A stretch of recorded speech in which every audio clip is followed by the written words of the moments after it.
Yung ibang tao nasa toxic relationship, they would rather be in a toxic relationship than be alone because takot sila. Bakit ba maraming taong ayaw mag-isa? I think a lot of people are scared of being alone because they need to talk to themselves. I'm not even offended being alone.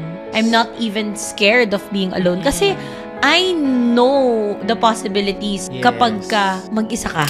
Mahalaga na maintindihan natin na yung pagiging mag-isa ay hindi katumbas ng pagiging malungkot. Welcome back to the School of Bliss podcast with me, Coach Yani. And me, Coach Gold. Yes, welcome back, guys. This is the podcast where we learn things that schools don't teach us. Ang dami kasing di naturo sa atin sa school. Buti na lang, meron tayong podcast. Totoo. No, paano na lang kung wala kami? Charot! Diba? Paano na lang pag wala kami? Oh, entitled.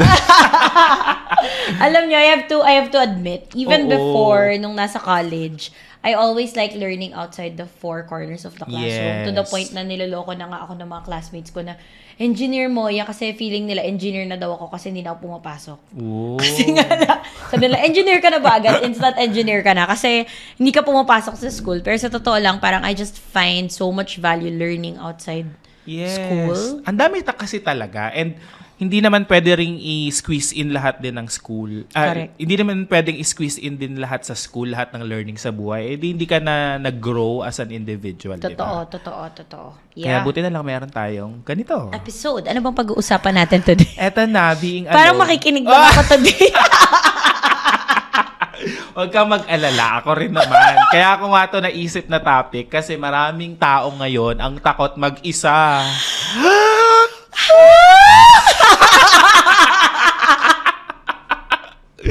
Hindi ko alam kung meron ang toxic naman ang episode na to. Hindi ko alam kung may right ba tayo to talk about being alone. Pero parang wala ako. I admit. Yes, ako parang rin. makikinig lang ako today. I-share lang natin, i-gaslight lang natin yung sarili natin kung bakit okay lang mag-isa, okay lang walang kasama. Push! Go! Gawin na natin yan agad. Sige. Mag-gaslightan na tayo. Oo. Diba? Siguro unahin muna natin, bakit ba maraming taong ayaw mag-isa? Ikaw, di ba sabi mo parang admittedly, parang ikaw, parang guilty ka dito. Pero ano yung reason mo? Bakit takot ka mag-isa? Wow! Thank you so much for that wonderful question. Honestly, hindi ko ako sa takot na mag-isa. Okay? Ako personally, hindi ako takot mag-isa. Except, feeling ko lang, and I think a lot of people in a relationship and girls in a relationship can actually relate to yung sasabihin kong susunod. Sige na, sabihin mo na. Independent women kasi talaga kami. Yes. Pero simula nagka-jowa kami, naging PWD kami. Nawala na ng mga senses. Wala na, hindi na nag-function yung katawan. Wala na, B. Parang I try to be an independent woman every once in a while. Yes. Pero it's just not giving anymore. I think yun lang. So, hindi naman sa takot ako, except tamad na ako. Okay? Pero, kidding aside, and that's just for me, no? Wala sanang ma-offend dyan ng mga babaeng, independent woman. I think a lot of people are scared of being alone because they need to talk to themselves. Yes. They will be forced to talk to themselves. They will be forced to face whatever negative emotions that they have, whatever is not really working in their lives, diba? And that's scary. Yes. That's why I think people are, hayaan mo nang maglasing ako sa labas with my friends than me being alone inside my house. Nakakabaliw. Correct. Diba? Okay nang mag-meet ako sa mga tao na nagpaplastikan lang kami. Yes. Kesa naman, kausapin ko yung sarili ko because I don't wanna be truthful to myself. Yes. Diba? Valid naman yun. Oo. Hindi ako nandun. Feeling ko wala naman. Ang takot ko lang is parang, Hindi, valid yung sinabi mo kanina. Kasi kung may tao naman na who can help and support you to do it, why not? Diba? Yeah. I think yung being alone... Kaya walang driver. I think yung pagiging mag-isa or siguro sa context nitong pag-uusapan natin tonight, hindi naman siya you avoiding other people or not asking for help if there's someone who can help you do it or who can make your life easier. I think later on we will dig deeper on ano ba yung healthy na pagiging mag-isa. Yeah. Diba? I think the reason bakit naman ako personally kaya takot ako Takot mag-isa. ka ba? Takot. I think also, wait lang. Yung ibang tao nasa toxic relationship, they would rather be in a toxic relationship than be alone because takot sila for something that, I don't know, kung kayo, ano bang takot kayo? Comment nyo dyan. Ako naman, ayoko kasi ng boring na buhay. No, kaya parang feeling ko, pag mag-isa ako, parang boring. Yeah. Parang yun, sarili ko lang kausap ko, tapos ako lang tatawa sa mga jokes na nakikita ko or naririnig ko online. Parang, mas masaya talaga siyang i-share with other people, di ba? Wala kang masasenda ng mga memes. Oo, di ba? Parang minsan, parang natatakot akong mabuhay ng boring. Parang gusto ko laging meron akong kasama or gusto ko laging meron akong nakakausap. Pagkakain, mas masaya, di ba? Kapag kumakain ka na may kasama ka, marami kang pinagchichismisan. Or split the bill. Correct. 'Di ba? Ang daming benefits talaga of being with someone or with your friend, with your loved ones, with your family. But dumating din ako sa point na na-exhaust na ako na bakit kailangan laging may kasama. Parang challenge ko din yung sarili ko, okay lang naman mag-isa. 'Di ba? Okay lang naman to do things alone. Hindi ko sinasabi na parang kailangan nating mag-isa for the rest of our life. But mahalaga rin na meron tayong me time. Diba? So, mahalaga na maintindihan natin na yung pagiging mag-isa ay hindi katumbas ng pagiging malungkot. Sa English, ano yun? Being alone is not the same as being lonely. Wow, ang galing. Tama. Diba? Ano masasabi mo doon? I agree. I think a lot of people are scared to be alone because they feel like alone. Ayaw ma-judge. And alam mo yung parang, yung one time recently lang, I ate in a restaurant and I entered, sabi, table 4, 1. Diba? Sabi ko, 1. Tapos talagang parang, alam mo yung parang yung may judgment sa mukha ng waitress na parang, okay, siguro naman tinanggap niya eventually. Pero parang, kuwawa naman siya.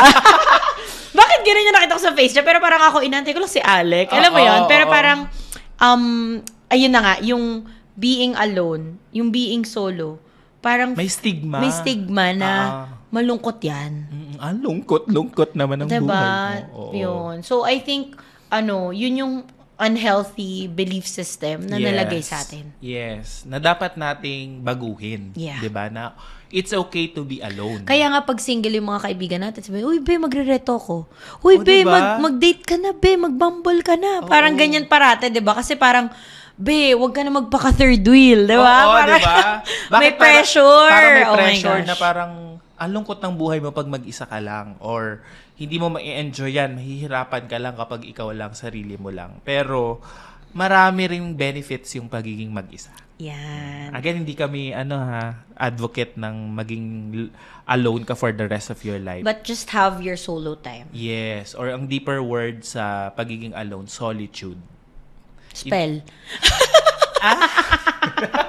Solitude, no? Ibig sabihin, kumbaga padaliin na lang natin yung pagiging solo. Yeah. Na meron kang solitude, ibig sabihin, Peace. kalmado ka. Kumbaga parang na-enjoy mo yung me time mo. No? It doesn't have to be isang buwan kang mag-isa, ikaw lang sa sarili mo, you can do it by yourself, for yourself. Hindi. Mag-alat ka lang ng time. Or maggawa ka ng mga activities na pwede mong gawin na ikaw lang mag-isa. No? Kumbaga parang challenge mo lang sa sarili mo. No, importante yung solitude kasi marami kang madidiscover about yourself. Yeah. Tsaka madidiscover mo rin, ito pa pala yung kapasidad ko. Ito pala yung pakiramdam ng... Ikaw ba naranasan mo ng kumain mag-isa? I think, be, ngayon ko nga lang na-realize na kaya siguro okay lang din akong walang alone time ngayon. Kasi... Ang tagal mo ng... Ang tagal ko sa alone time. Ang tagal ko sa solo life. Diba? Sa solitude.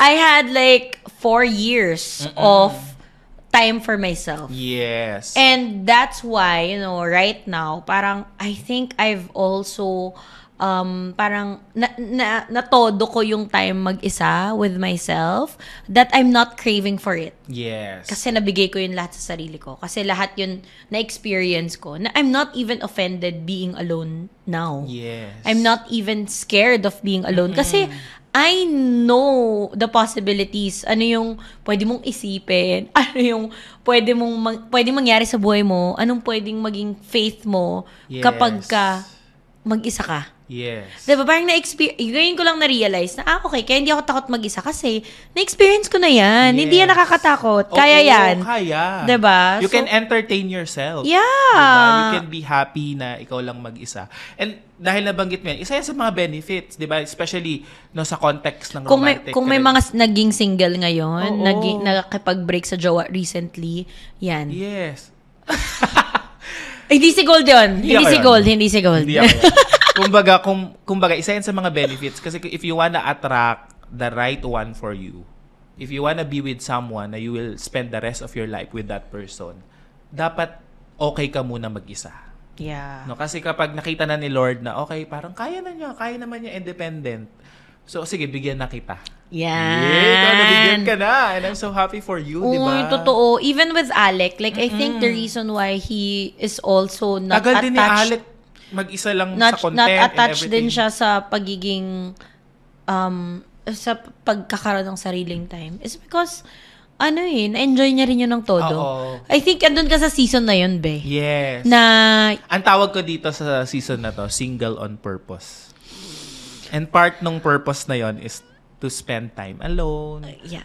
And then when I need kasama mo naman family mo eh. Oo, diba? hindi naman talaga ako mag-isa. Kumbaga parang you just have time allocated for yourself lang. And sobrang na-enjoy ko siya right now. Be, you know what? Nung naging single ako, coming from someone na 4 years single, sobrang na-enjoy ko yan. Yes. To the point na, sabi ko sa sarili ko, I remember when I was single, ang lagi kong sinasabi sa sarili ko is, you will never be single at this age again. Yes. And you will never get to experience things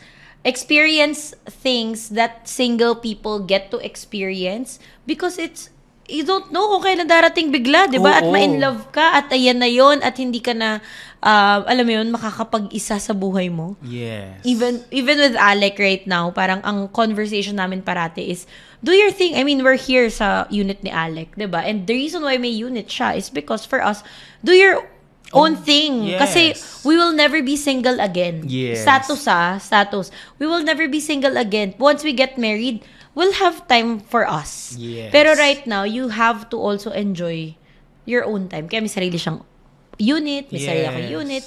Nakikita mo naman, nagpi-PS5 siya mag-isa. Diba, ikaw nagpo-podcast ka rin. Diba? Kanya-kanya kami ng buhay dito. Dapat may separate world pa rin. Yes, kasi, again, hindi mo na ma-experience yung same time in your life na may solo time ka. So, kaya ngayon, bigyan natin sila ng tips. Sige. No, ano-ano ba yung mga pwedeng Kahit gawin? mahina ako dyan ngayon. Hindi ko to strength. Ano-ano ba yung mga pwede nilang gawin during Sige, ikaw magsimula. Me time, di ba? So, ako, wag na tayong lumayo, no? Pwede kang kumain mag-isa. Yeah. Di ba? It's okay to reserve a table for one. Okay lang yon. Medyo mahal lang siya talaga. Wala kang ka-split the bill. Tapos ang dami mo pang gusto orderin. Wala kang ka-share. Kagaya last time, nag-crave ako ng Thai food. Siyempre, nag-mango tree. I-mango tree mo na pag Thai food, di ba? Dito sa Pilipinas. Umabot yung bill ko ng 2,000. Ako lang mag-isa. No, pero I enjoyed it because I love people watching. Ibig sabihin, I love observing other people, other table. Ang saya naman nila sila lang or what. Minsan nga yung waiter, parang iniisip niya, talaga po, ikaw lang mag-isa, ang dami niyong in-order. Uy, totoo. Diba? So, but I enjoyed it because mas nanamnam ko yung pagkain. Wala akong iniisip na ibang tao na parang, ito kaya gusto rin niya. Kasi diba pag may kasama ka, parang isipin mo, ano yung gusto niya? Hindi naman pwedeng yung orderin mo yung gusto mo lang. Correct. But kahit na siguro in a relationship kayo right now, try nyo lang, no? Kahit from time to time, just eat alone, or kung nasa biyahe, nasa travel yung partner ninyo, just experience being alone while eating. Marami kayong marirealize about yourself. Yeah. How about you? Ako, I like, ano bang ginawa ko today na alone? Well, Girl. Ang Yung tagal. mga pang girl. Hindi, wait. May sasabihin ako yun na wala sa isip ko. Kasi eating alone, I do that a lot. Driving also. I like driving kahit na dyan lang. Okay. Naalala ko na. Nanonood ako K-drama mag-isa. Ooh. Kasi hindi ba trip ni Alec yun eh. Oo. So, meron siyang mga trip pag napilitan siya na buong season, papanoorin namin. Nanonood din siyang K-drama. Pero may gusto akong K-drama na ako lang mag-isa. So, I watch it alone. Yun. Kung hindi ka naman nanonood ng K-drama, ang gawin mo is manood ka ng sine. Yes, mag-isa. pwede. Yeah, pwede yan gawin. Like, hindi nakakahiyang manood ng sine mag-isa. Ang saya kaya. Oo. Ang saya manood ng sine. Ilang beses ko yung nagawa, be. Nung single ako. As in, talaga. Natodo ko yan. Natodo ko talaga yan. Tapos, nakakatawa pa. Wala pa akong pera nun. Hindi pa ako talaga nagtatrabaho. Oh. So, manghingi pa ako ng pera sa nanay ko na pwede pahingi. Manonood ka sa Buti sine. pinapayagan Mag-isa. ka. Mag-isa. Mag-SM ako mag-isa. Pati pang Grab. Lahat yun. Hinihingi ko. Pumabayag naman siya. And sobrang feeling ko kasi, when you enjoy that moments that you are single or that you are alone, you will enjoy being with people 10 times more. Yes, exactly. Kasi, kung ikaw nga lang masaya ka na, tumatawa ka na mag-isa. 'Di ba nakikipag-date ka na sa sarili mo mag-isa. Masaya ka na doon. What more kung may dumating na tao na mas papasayahin ka pa? And sometimes yung alone time mo can lead you to someone. Malay mo, nanood ka mag-isang movie, tapos biglang, yung katabi mo, biglang mo mahampas na gano'n. Sabi mo, gusto mong popcorn? Diba? You'll never know, diba? During those times na alone ka, yun na pala yung last na magiging alone ka kasi you'll find someone. And you will never be scared to be left alone. You will never be scared to, alam mo yun, let go of, let's say, a romantic relationship that's no longer kasi working. Kasi okay ka na being alone. Because you know, you've experienced how it's like to be alone. Yes. And that you know the benefits of just being with yourself. Ako naman, favorite thing that I do during my me time or time of solitude, exercise. Yan. As a gym guy ka na ngayon. As a gym guy ngayon, nagbabalik Yeah, bro, para masabi, ito nga pala yung sinayang mo. Hindi, ang saya ding mag-work. Magpayami at magpayaman. Ang saya ding mag-workout na mag-isa. Masaya siya pag may gym buddy ka kasi meron kang motivation pag when there are times na tinatamad ka mag-workout pero yung gym partner mo hindi tinatamad, so mahahatak ka niya. But ako kasi medyo natutunan ko na yung dynamics ng pag-workout ng mag-isa. Mas mabilis. Hindi ko pa yan natutunan. Ayan, yun yung mga kailangan nating matutunan. There's always time to learn. Oo. Nag-yoga ka mag-isa. Dati, before, di ba? So at least na-try mo na. Nag-zumba ako mag-isa dati. di ba? So ako, I walk alone, I run alone, I go to the gym alone. Ang saya lang because, kaya feeling ko yung mga nag-gym, hindi ko rin sila maistorbo or kahit gusto ko nang makipagkaibigan sa kanila sa gym, nirerespeto ko rin kasi yung me time nila. Yeah. I know kasi na yung mga taong solo sa gym, maybe yun yung time nila na inalat nila for themselves. Yeah. To enjoy. And mas mabilis ka makapag-workout. Wala kang hinihintay na kasama. Wala kang hinihintay. Kung pagod ka na, gusto mo nang uwi ka na. Diba? And at the same time, ang dami mong marirealize about life. Na parang, okay pala tong journey na mag-isa. For now, hindi naman kailangan mag-isa palagi eh. May mga times lang during the day. Kasi ako, I live with my family. Hindi talaga ako pwedeng mag-isa lang. Correct. But siguro first 2 hours of my day, I allot it na mag-isa lang. I love that. Ano pa?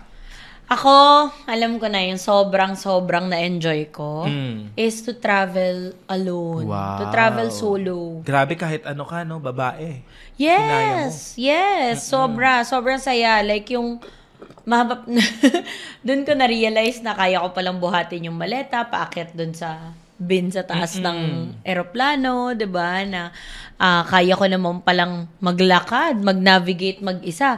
Kaya ko palang magbayad ng hotel mag-isa. Wow. Kaya ko palang magstay sa hotel mag-isa. Nakakatakot pa yung nastayan kong hotel sa Vegas. Pero parang kaya ko pala lahat 'yun. Kahit nakabukas yung ilaw, parang and that was only possible because I allowed myself to. Kasi some people, they don't even try. Ang tagal na nilang single, they didn't even try to go solo on things. Especially on traveling. Kasi ang saya naman talaga na meron kang kasama. Pero iba din talaga yung mag-isa ka na you're able to experience good things on your own. Like for example, hindi naman solo travel talaga yung Europe ko. Kasama ko yung family ko last year. Pero lahat sila may couple, gano'n. Except ako. Ay, hindi. Yung 3 kaming wala. Okay. Pero basically, yung mga kapatid ko, merong kasamang partner, except me. So, I was, sad. Kasi syempre, wala ang Bebe Loves. Diba? Diba? Let's be honest. Pero also now, that I was able to explore some parts of Europe alone, ngayon, excited akong dalin siya. Yes. Excited ako na, na-experience ko din to. Tayo namang dalawa. And I'm sure that when I was able to experience those things happily, excitingly on my own, mas excited ako ngayon na magsama ng isang tao pa. And I'm sure yung kasiyahan, times 10 pang even better. Kasi, again, na-experience ko siya mag-isa. I can relate to that kasi ako naman sa family ko. No? The reason why I also eat alone, because I wanna try it first. Diba? When I eat in this restaurant alone, tapos nagustuhan ko and feeling ko magugustuhan ng family ko, meron akong idea saan ko sila dadalhin. Next time, iba na yung kasama. Diba? Or, kung single ka, yung mga activities that you do alone, yun yung mga pwede nyong puntahan together someday, no? Kapag naging in a relationship ka na. Yeah. So, walang tapon talaga sa pagiging mag-isa. Yeah. Diba? Ako ito. Pinakamasayang season ng buhay. I think ito yung isa sa pinakamahirap na ginagawa ko, and up until now, I'm still struggling doing this alone. Being alone in silence. Ang hirap. Sobrang hirap. Kakabaliw yun, babe. Through meditation, I've been challenging myself to do it kahit mga 20 minutes per day. Yung nakaupo ka lang, tapos nakapikit. Kanina nga, nag-meditate ako. Feeling ko 30 minutes na ako nagme-meditate. 15 lang pagdilat ko na parang, oh my God, I was so bored. Yes. Pero 15 minutes. Sobrang challenging kasi talaga to sit by yourself and just observe your thoughts. Hindi mo kasi alam anong lalabas or mamaya may mga ina-avoid ka na mga past traumas na bigla na lang nagre-resurface. So, for me, that's very challenging but what we need the most. No, that's why siguro kung meron kayong gustong itry, aside dun sa mga sinabi namin, travel, watching a movie, eating alone, try spending time in silence alone. Yeah. Nabuti na lang meron akong AirPods kasi I live with my family, isang room lang kami. Di ba, pag nagising yung isa, ang ingay na, wala na akong time for myself. So, buti lang, may noise cancellation yung AirPods. So, kapag naka-noise cancellation na yun, kahit gising na sila, meron akong mask na blind the black para kung buksan nila yung ilaw, wala akong pakialam sa umaga. Pero I always make sure na kahit 5 minutes, kapag talagang pinakang tinatamad ako, kahit 5 minutes, 10 minutes, 15, sometimes I do it 1 hour of silence. Yeah. And it's very, very hard but very, very fulfilling at the same time.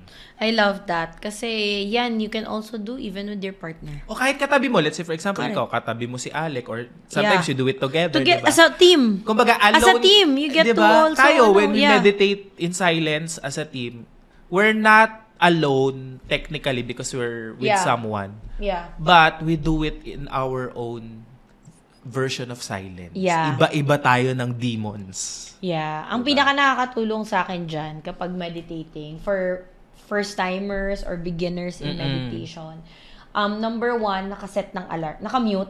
Naka-do not disturb ang phone. Number 2, set an alarm. Yes. Para hindi ka tulad, didilat ka na lang bigla. Diba? Feeling mo 1 hour ka na. Tapos, hindi pala. Set it to, let's say, 15 minutes. Start ka muna. Tapos next 20. Tapos next 30 minutes. And next thing you'll know, tayo, di ba, may mga times na isang oras na hindi natin namalaya na parang diba? Feeling natin dumaan lang talaga yung time na yun. But yeah, yun. Kailangan mo lang talagang upuan minsan. Yes. Yung sarili mo, kausapin mo yung sarili mo. And do your own research. Kung anong benefits doon. Kasi pwede, kulang yung time namin dito sa podcast to talk about it. But do your own research. We can do an episode on meditation. Diba? Pwede. May igigas kami. Hulaan nyo.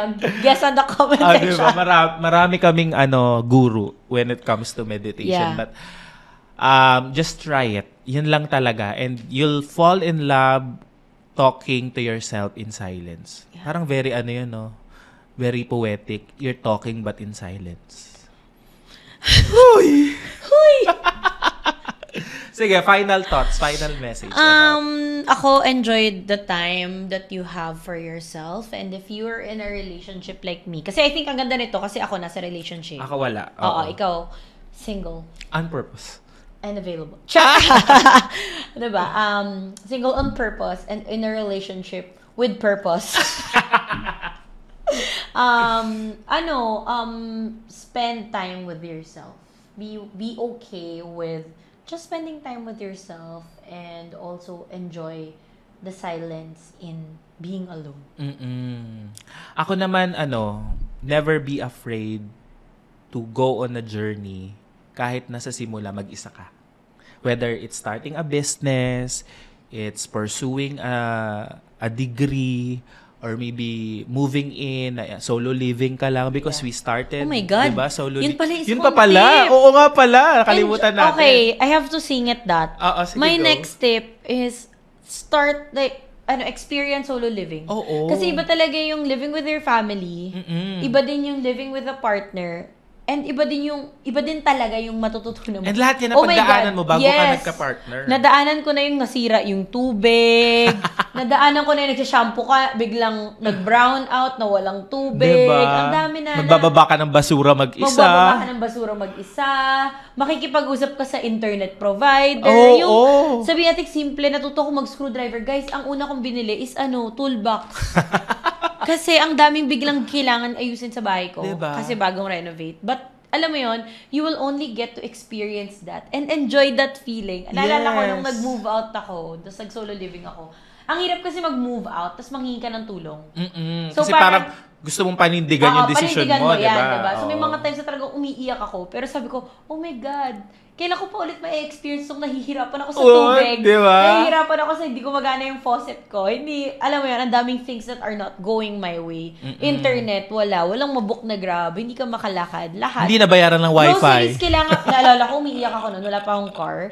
Like yung groceries, kailangan ko buhatin from hypermarket papunta dito sa condo ko, na parang, wala pa talaga susundo sa akin. Umiiyak talaga ako, na parang, pero at the same time, sabi ko, oh my God, I remember I took that video, as a vlog ko yan na parang, next time, I'll have a car and this will never be my problem again. So, better just enjoy that time na pinoproblema mo yung mga bagay na yun. Doon mo marirealize yung mga gusto mo kapag ginawa mo siya mag-isa.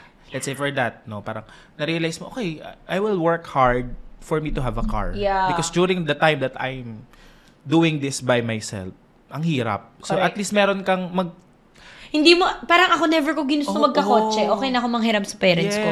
Pero dahil dun sa moments na yon na paulit-ulit nangyayari, alam mo yung nagtrabaho, nagpursige yung sarili ko hanggat makabili ako. Your alone time can give birth to a dream. Wow!